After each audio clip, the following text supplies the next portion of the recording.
नमस्कार, आदाब, सत श्री अकाल, अस्सलाम वालेकुम। मैं हूँ आपके साथ फायका जावेद। सबसे पहले तो मैं आप लोगों का बहुत-बहुत स्वागत करना चाहूँगी अपनी चैनल पे। जैसे कि आप सब लोग जानते हैं कि हमारे पॉडकास्ट में भारत से भी कुछ लोग हमें जॉइन करते हैं, हमारे भारतीय कश्मीर से भी कुछ लोग हमें जॉइन करते हैं और पाकिस्तान से भी हमें जॉइन करते हैं। बहुत सारे मुद्दों पे बातचीत होती है और बहुत सारे टॉपिक्स, इंटरेस्टिंग टॉपिक्स जिनको लोगों को लगता है कि आगाही देना ज़रूरी है और भरपूर हम कोशिश करते हैं कि आप लोगों तक भरपूर इन्फॉर्मेशन पहुँचाई जाए और ख़ासकर कश्मीर की राय बहुत ज़्यादा मैटर करती है। तो आज हमारे साथ पाकिस्तान से हमें जॉइन किया है रिभा इमरान ने, जो आप सब लोगों की चहेती है, बहुत अच्छा काम करती है, पाकिस्तान में अवेयरनेस फैलाने का बहुत ज़्यादा अच्छा काम करती है। रिभा, आपका बहुत शुक्रिया वक़्त देने के लिए और आपका मैं बहुत स्वागत करना चाहूँगी अपनी चैनल पे। थैंक यू सो मच स्पाइका कि आपने मुझे बुलाया और मुझे बड़ा अच्छा लगता है जब आप मुझे बुलाती हैं और इससे पता चलता है कि दोनों कंट्रीज के दरमियान जो है वो पीपल टू पीपल जो है कनेक्शन और मजीद स्ट्रांग हो रहे हैं। आप हमारे चैनल पे आती हैं, हम आपके चैनल पे जाते हैं तो हमें बहुत खुशी होती है और ऐसा लगता है कि जो एक हमसाये का एक रिश्ता है ना वो दोनों एक दूसरे के साथ कनेक्टेड है। बिल्कुल रिबा, बात तो सही है, लेकिन पाकिस्तान में क्या करे, कुछ लोग ऐसे हैं जो यू नो रिश्ते बढ़ाना नहीं चाहते हैं। मे बी बहुत सारी 95% ऑफ द मेजोरिटी कंट्रोवर्सीज ऐसी है। चलती रहती हैं, बट बहुत कुछ सारी लोग हैं कंट्रोवर्सीज। पाकिस्तान में, जैसे आप जैसे लोग हैं, अवेयरनेस फैला रहे हैं, तो हम कह सकते हैं कि पाकिस्तान में थोड़ी बहुत तरक्की तो हमें दिखाई देखने को मिलेगी अगर ऐसे ही जो है वहाँ की यंग यूथ ने काम करना स्टार्ट कर दिया। टॉपिक की ओर बढ़ते हैं। चूंकि आपको भी पता है, इंडिया को आजकल पूरे वर्ल्ड में सराहा जाता है। Indian prime minister, Indian culture, Indian tradition, everywhere everywhere अगर हम देखें तो इंडियन कल्चर को बहुत ज्यादा सराहा जाता है। और आज अभी अभी मैंने न्यूज देख रही थी, न्यूयॉर्क की स्ट्रीट्स पे गरबा डांस हो रहा था और वहां पे जिस हिसाब से उन्होंने गरबा डांस को प्रेफरेंसेस दी है। सबसे पहले आपसे जानेंगे कि कैसा महसूस हुआ और कैसा लग रहा है और क्या राय दही रखती है पाकिस्तानी आप इंडियन कल्चर के बारे में। देखिए, इंडिया पाकिस्तान का कल्चर मुझे ऐसा लगता है कि बहुत मतलब मुझे तो मैं कभी डिफरेंस समझती नहीं हूँ। पाकिस्तान का कल्चर आया ही इंडिया से है, बिकॉज पाकिस्तान का जन्म एग्जैक्टली इंडिया से हुआ ही है। एग्जैक्टली फाइका बिल्कुल। ऐसा ही है। हम पूरी हलवा खाते हैं, लस्सी पीते हैं और ये सारा पंजाब का कल्चर है जो कि पहले इंडिया से आया, फिर हमने उसको अपने पे रखा। आज भी हम सरसों का साग खाते हैं, आज भी हम जो है मकई की रोटी को अपनी शान बान आन समझते हैं, लस्सी को अपनी आन शान बान समझते हैं। हमारी पहचान ही सुबह का नाश्ता जो है वो लस्सी से होता है कि हमारे पंजाबियों की जो एक शान है वो लस्सी है और लस्सी जब तक नाश्ते में ना हो तो हम उसको नाश्ता कंसीडर ही नहीं करते हैं। और ये सारा कुछ कहाँ से आया? ये पूड़ी, सरसों का साग, ये सब कुछ हमने कहाँ से भारत से। अडॉप्ट किया? बिल्कुल, एग्ज़ैक्टली। तो ये कल्चर की अगर बात करेंगे तो हमने हर चीज़ तो अपने कल्चर में जो है वो इंडिया की ऐड की। हमारी शादियों में अभी आपको पीछे से आवाज़ ढोल की आ रही होगी। ये ढोल बाजे कहाँ बजाए जाते थे? इंडियन शादियों में इस तरह की चीज़ें हमें देखने को मिलती थी जिसे आज हमने अपने कल्चर में अडॉप्ट किया। अपनी शादियों में उसको जो है वो उस तरह ही सेलिब्रेट किया जाता है वेडिंग फंक्शन को। आज आप देख लें कि हम मेरे घर के बिल्कुल सामने जो शादी है वो पूरी एक उन्होंने एक ट्रेडिशनल मतलब ढोल वाले बुलाए हैं, उन्होंने वैसे ही अपने एक वो रखा हुआ है। ड्रेस कोड उनका सबका सेम है, जिन्होंने पगड़ी पहनी हुई है उन्होंने, बड़ा ज़बरदस्त बहुत खूबसूरत लग रहा है। और मैं अपनी विंडो से ही देख रही थी, देखते-देखते मैं आके इंटरव्यू देने लग गई और मुझे वो अभी भी आ रही है आवाज़ें कि वो ढोल बज रहे हैं। तो और मेरा दिल कर रहा है कि जिस तरह पंजाबी लोग भंगड़ा डालते हैं, ये सब कुछ कल्चर सेम है। मतलब हमने उधर से ही अडॉप्ट किया और आपके सामने ही है आज गरबा, जो कि यूनेस्को ने इनहेरिटेड जो है उसको अपनी लिस्ट में ऐड किया है। और क्या कहेंगी आप आपके सामने है जो इंटेंजिबल कल्चरल हेरिटेज लिस्ट में जो है यूनेस्को ने गरबा को ऐड किया और बड़े ज़बरदस्त तरीके से गरबा जो है न्यूयॉर्क की स्ट्रीट में सेलिब्रेट किया गया। और मैंने इस पे प्रोग्राम भी किया और जब मैंने थंबनेल बनाने के लिए वो जो पिक्चर्स, वीडियोज़ देखी ना, मैं आपको बताऊँ मैं बहुत बड़ी फ़ैन हो गई। ये देखिए मैं आपको दिखा सकती हूँ कि लोगों ने अपनी सोशल मीडिया पे ये पिक्चर्स भी जो है वो शेयर की हुई हैं कि कितना ज़बरदस्त तरीके से सेलिब्रेट कर रहे हैं। मेरी कुछ फ्रेंड्स हैं, व्लॉगर ही हैं, वो दुबई गई हुई थी। कोई इवेंट था वहाँ पर और वहाँ पर जो है उसने स्टेटस लगाया हुआ, इंडिया का टैग किया हुआ था और साथ में गरबा चल रहा है और वहाँ पर स्टेज परफॉर्मेंस पे गरबा जो है उसको डांस किया जा रहा है और ज़बरदस्त तरीके से गरबा मनाया जा रहा है। और ये नहीं सिर्फ न्यूयॉर्क की गलियों में, ये हर कंट्री की गलियों में आजकल गरबा का जो है वो एक वो बिल्कुल। कल्चर जो है उसको रिप्रेजेंट किया जा रहा है, और लोग खुशी से इसके साथ सेलिब्रेट कर रहे हैं, लोग उसको पसंद कर रहे हैं, लोग जो है मतलब खुश हो रहे हैं उन चीज़ों को सेलिब्रेट करके। तो मुझे बड़ी खुशी है, अभी भी देख लें बाहर सब डांस कर रहे हैं, उनकी कोई घर में शादी है, सब लोग बिल्कुल डांस रिपा, कर रहे बात हैं, तो सही ठुडे है। डाल रहे हैं। इंडियन कल्चर की अगर हम बात करें तो इंडियन कल्चर आजकल हमें हर जगह पे दिखाई देखने को मिलता है। इवन इंटरनेशनल फोरम्स पे उसको अपनाया जाता है। इंटरनेशनल फोरम्स पे Indian dance, Indian culture, Indian tradition को एक हिस्सा बनाया जाता है। उनके उनके उन कल्चरल एक्टिविटीज में, उनके उन जो भी उनकी एक्टिविटीज होती हैं उनमें इंडियन कल्चर तो होता ही होता है, मैंडेटरी है, नेसेसरी है, इम्पोर्टेंट बनाया गया है। और इंडियन कल्चर इसी तरीके से पूरे वर्ल्ड में जिंदा है। लेकिन अगर बात करेंगे पाकिस्तानियों की, तो पाकिस्तान बहुत ही बुरे तरीके से इग्नोर हुआ होता जा रहा है। आप एक पाकिस्तानी हैं, आपको क्या लगता है ऐसी क्या वजह है कि पाकिस्तान को हर एक जगह पे इग्नोर किया जाता है, हर एक कंट्री में इग्नोर किया जाता है? क्या रीजन है? क्योंकि आप पाकिस्तान में रहती है, आप बेहतर समझती होगी। आप हमारे व्यूअर्स को थोड़ा सा आगाह करा दें। असल में फ़ाइका सूरत हाल कुछ ये है कि जो कंट्री, या आप अपनी बहन को ही देख लें, आप एक घर में अगर रह रही हैं और आपके कुछ बहन भाई हैं और वो ज़्यादा स्ट्रांग हैं और कुछ इतने स्ट्रांग नहीं है, तो उसको उस तरह नहीं मुंह लगाया जाता, और उस जो स्ट्रांग है उसको ज़्यादा मुंह लगाया जाता है। तो अभी पाकिस्तान के जो सर्कमस्टांसेस हैं, तो उनके व्हाट हालात is the reason Ribha, what is the reason why reason ये मैं आरंट आपको वही बताया पाकिस्तान था। Strong? Why is in Pakistan strong? और क्या रीजन है कि स्ट्रांग नहीं है वो, अब नेग्लेक्ट हो रहा जस्ट है? बिकॉज़ रीजन क्या है?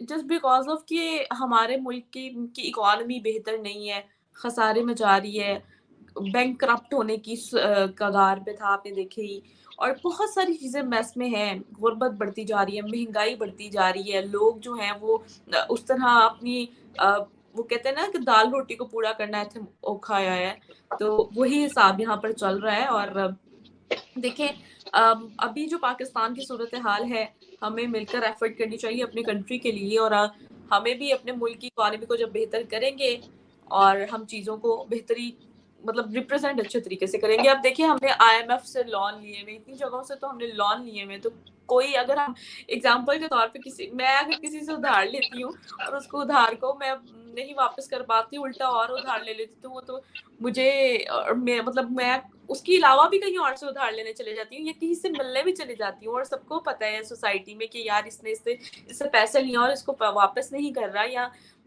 इस मुल्क के मतलब मेरे फाइनेंशियली तौर पे क्राइसिस चल रहे हैं, तो मुझे उस तरह रिस्पेक्ट और प्रोटोकॉल उस तरह नहीं दी जाएगी। ऐसा है, ये फैक्चुअल बात है। आप जहाँ पर देखें, जहाँ पर आपके वो कहते हैं कि जिसकी जेब में पैसे हैं ना, वही जो है वो सरबरा है। और अभी क्राइसिस तो है, होप फॉर द बेस्ट कि पाकिस्तान इसको रिकवर करे और इंशाल्लाह चीज़ें जो है वो आगे बेहतरी की तरफ जाएं। वेल रिबा, मुझे तो ऐसा लगता है कि पाकिस्तान की इकोनॉमिक स्टेबिलिटी नहीं है, पाकिस्तान में इंस्टेबिलिटी है। इट इज इसका मेन एक बहुत बड़ा रीजन ये है कि वहाँ के लोगों में हिपोक्रेसी है, वहाँ की गवर्नमेंट हिपोक्रेटिक है, वहाँ की गवर्नमेंट में वो पावर नहीं है कि वो एक कंट्री को संभाल सके और एक कंट्री का ऐसी बात यू नो नहीं है फ़ाइका। असल में ना सिचुएशन ये है कि कुछ पॉलिसीज़ इस तरह की बनाई गई हैं जिससे जो है एग्जैक्टली चीज़ें एग्जैक्टली हमारी I am talking about those unstable. Policies जो सिर्फ और सिर्फ इस्लाम पे डिपेंड है, जो सिर्फ और सिर्फ किसी रिलीजन पे टिकी हुई है, और उस रिलीजन में भी वो चीजें नहीं है जो पाकिस्तान में हो रहा है। That is the main cause कि पाकिस्तान में ये बात ऐसी डिनाई नहीं की जा सकती इंस्टेबिलिटी है। कि ये बात डिनाई नहीं की जा सकती है कि यहाँ पर हर इंसान अपने जो ज़ाती मफादात हैं, अपने पर्सनल इंटरेस्ट को मज़हब के अकॉर्डिंग ढाल लेता है। यहाँ पर ये एग्जैक्टली कुछ इस तरह के फैक्टर्स हैं, इस बात से डिनाई नहीं किया जा सकता। एंड और जब मैं यहाँ पर एडमिनिस्ट्रेशन ही ऐसी हो तो इकोनॉमी, ये जाहिर सी बात है। अगर भारत के पास आज उसकी इकोनॉमी स्ट्रांग हो रही है तो उनका माइंडसेट और उनकी स्ट्रेटजीज कुछ वैसी है। पाकिस्तान में ऐसा कुछ भी नहीं सॉरी, मैं है। आपकी बात कट कर रही हूँ। यहाँ पर सबसे ज़्यादा इम्पोर्टेंट चीज़ है एजुकेशन। जब एग्जैक्टली आप अपने यंग यूथ को वो इंजेक्शन एजुकेशन का देंगे ना, तो यकीन करें आपकी दूर दूर तक जो नस्लें हैं ना, आने वाले 20 साल के बाद या 25-30 साल के बाद, आपकी वो जो तो यहाँ पे आप यंग। ये चीज एग्री कर रही है कि पाकिस्तानी गवर्नमेंट जो है वो नॉलेज के बजाय लोगों को, अपनी यंग यूथ को फेक नॉलेज प्रोवाइड कर रही हैं in the name of fake history that India and Pakistan की जो लड़ाई हुई थी वो एक उसमें पाकिस्तान ने जीता था, कारगिल वॉर में पाकिस्तान ने जीता था।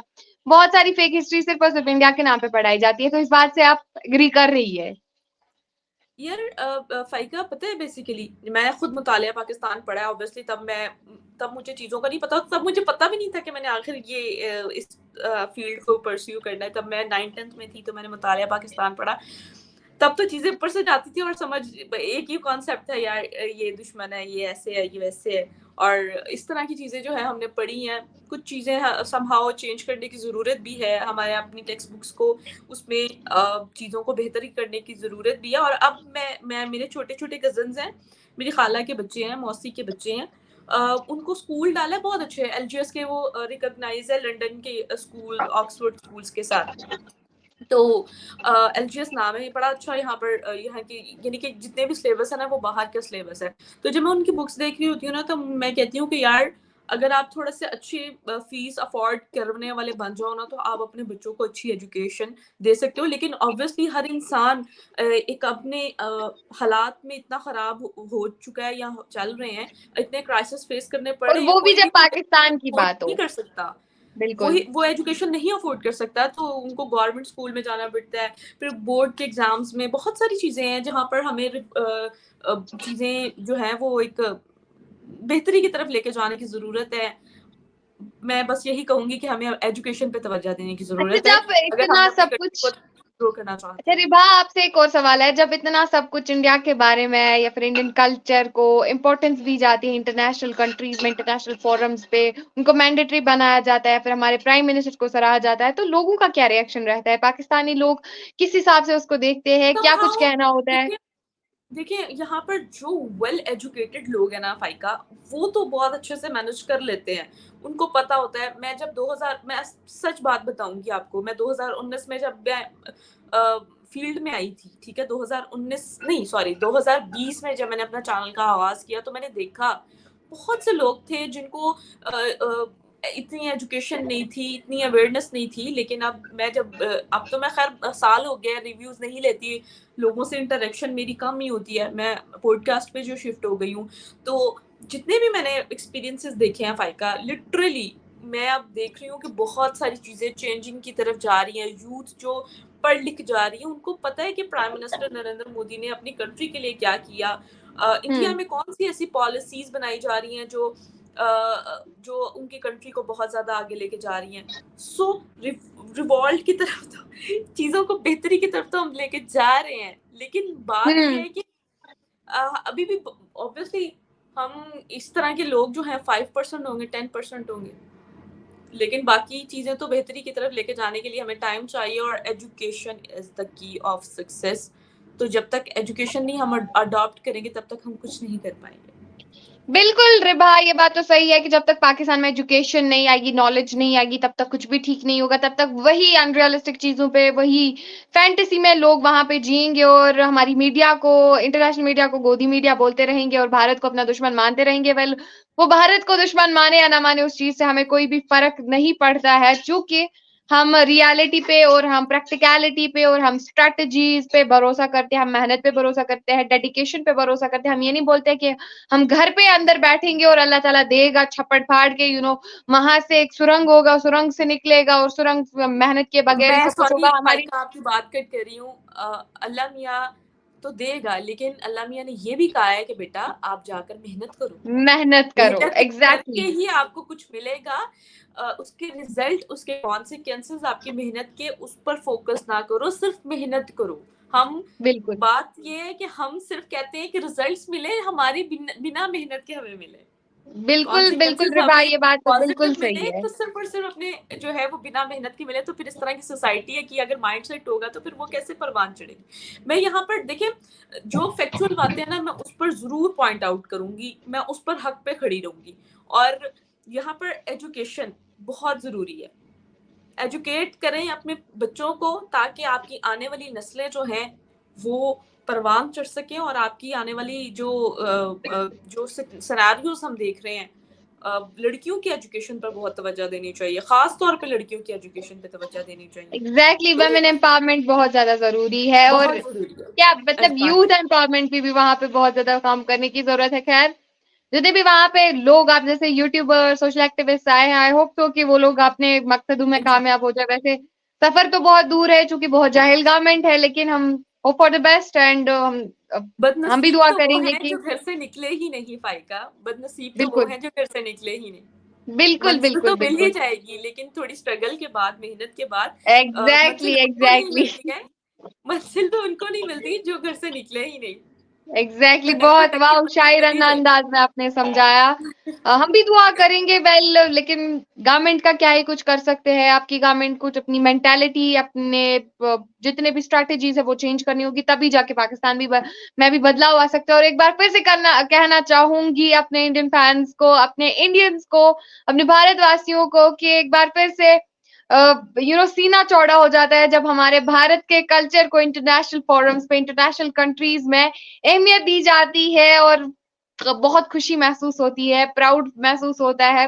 और विरिभा, वेल, आपके वक्त का भी बहुत शुक्रिया। आपने हमारे व्यूअर्स के लिए, हमारी ऑडियंस के लिए टाइम निकाला। आप हमेशा फैक्चुअल बातों पे बात करती है और बहुत सारी इन्फॉर्मेशन हमारे व्यूअर्स को प्रोवाइड करती है। आई होप सो कि हमारे व्यूअर्स को ये आज का हमारा पॉडकास्ट अच्छा लगा होगा। और आप एंड पे सबसे एक मैसेज गुजारिश देना की चाहूंगी, लॉट्स ऑफ जी, लव फ्रॉम पाकिस्तान, और खुश रहें, आबाद रहें, और यही चाहती हूँ कि ताल्लुकात बेहतर हों।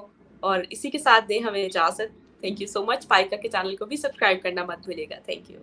Thank you so much Ribha. और इसी के साथ मुझे भी इजाजत दे, रिभा को भी इजाजत दे। और रिभा का मैं अगेन शुक्रिया अदा करना चाहूंगी। और ऐसे ही मिलते रहेंगे पॉडकास्ट के साथ। और फिलहाल तो कश्मीर में विंटर्स चल रहा है, लेकिन हम भरपूर कोशिश हैप्पी करेंगे कि विंटर। Happy ground winters. पे भी निकले, बिल्कुल। और लोगों से भी बातचीत करें, लोगों के रिव्यूज भी लें अच्छे अच्छे टॉपिक्स पे। और आप हमें लाजमी सपोर्ट करें, अपने भारत को भी सपोर्ट करें, इनको भी सपोर्ट करें। और अच्छे अच्छे वीडियोस के लिए लाइक, शेयर, सब्सक्राइब करना ना भूले। बाकी जय हिंद, जय भारत, जय Kashmir. Thank you. Thank you. Thank you so much.